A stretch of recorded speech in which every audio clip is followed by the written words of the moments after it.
Hello everyone, welcome back to my channel. Pasta prepare చేసినానండి. ముందుగానే pasta ఉడికించుకొని పెట్టుకోవాలి.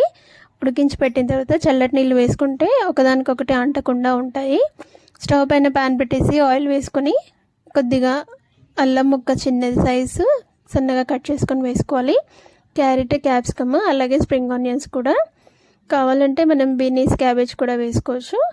అది కొద్దిగా వేగిన తర్వాత పాస్తా ఉడికించాం కదా, అది వేసుకొని ఆయిల్లో కలిసేలాగా కలిపేసి సాసెస్ వేసుకున్నాను. Green chilli sauce, soya sauce వేసి ఇదంతా పట్టేలాగా కలిపేసుకోవాలి.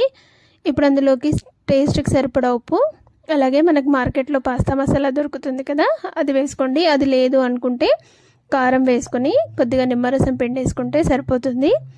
చాలా టేస్టీగా ఉంటుందండి. పిల్లలు కూడా ఇష్టంగా తింటారు. పాస్తా మసాలా వేస్తే ఎక్కువ కారంగా అనిపించదు. నా వీడియో కనుక నచ్చితే ప్లీజ్ లైక్ చేయండి, షేర్ చేయండి, సబ్స్క్రైబ్